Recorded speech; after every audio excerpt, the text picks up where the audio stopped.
Hello students, अब आपके board exam के कुछ ही दिन रह गए हैं। तो इन आखिरी के डेज़ में फिज़िक्स को हमें किस तरीके से आगे लेके चलना है, क्या हमारी लास्ट मोमेंट स्ट्रेटजी होनी चाहिए, उसके बारे में कुछ पॉइंट्स आपसे शेयर करने हैं। इसके लिए हमारे साथ आयुष सर हैं। तो आयुष सर, कुछ बच्चों को टिप्स दीजिए। Thank you sir.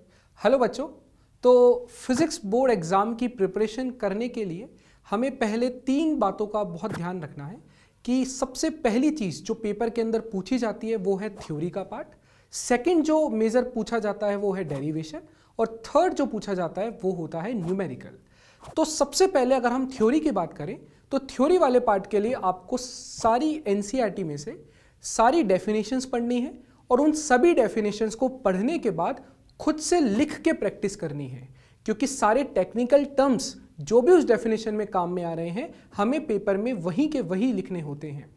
Secondly, derivations board examination के लिए बहुत इंपॉर्टेंट है। आपको सारे डेरिवेशन पहले एनसीईआरटी के सॉल्व कर लेने हैं, फिर आपको प्रीवियस ईयर के पेपर्स देखने हैं और उनमें यह देखना है कि कौन से डेरिवेशंस बार बार रिपीट हुए हैं, और उन सभी डेरिवेशंस को जो रिपीट हुए हैं उनको कम से कम 2 से 3 बार खुद से सॉल्व करके जाएं। और एक लास्ट पार्ट होता है न्यूमेरिकल। न्यूमेरिकल कुछ नई चीज़ नहीं होती बेटा। न्यूमेरिकल जो होता है वो थोड़ा पार्ट थ्योरी का होता है, थोड़ा पार्ट डेरिवेशन का होता है। डेरिवेशन की 4-5 लाइन में से ही बीच की कुछ 1-2 लाइन पिक करके न्यूमेरिकल बना दिया जाता है। तो अगर आपका थ्योरी का पार्ट और डेरिवेशन अच्छा है तो आप ऑटोमेटिकली न्यूमेरिकल बहुत अच्छा करेंगे, और उसको और बेटर करने के लिए जो टिप्स हैं वो नीरज सर आपको देंगे। Sir please. Thank you sir. बेटा, सर ने बहुत अच्छे से जो बातें बताई कि थ्योरी, डेरिवेशन और न्यूमेरिकल, ये 3 पिलर है फिजिक्स के। इन्हीं 3 पर आपको काम करना है। अब जब ये सारा काम आपने बहुत अच्छे से कर लिया है, फिर बारी आती है एग्जामिनेशन हॉल के अंदर हमारे क्या बिहेवियर होना चाहिए, क्या डिसिप्लिन होना चाहिए। तो सबसे ज़रूरी बात ये आती है कि जब भी हम कोई डेरिवेशन करेंगे या कोई डेफिनेशन हम लोगों से पूछी गई है कोई टॉपिक से रिलेटेड, तो बहुत ज़रूरी है कि अगर उसमें कोई डायग्राम बन सकता है तो उसको ज़रूर बनाएं। एक नीट एंड क्लीन डायग्राम बहुत अच्छा इंप्रेशन डालता है एग्जामिनर के ऊपर।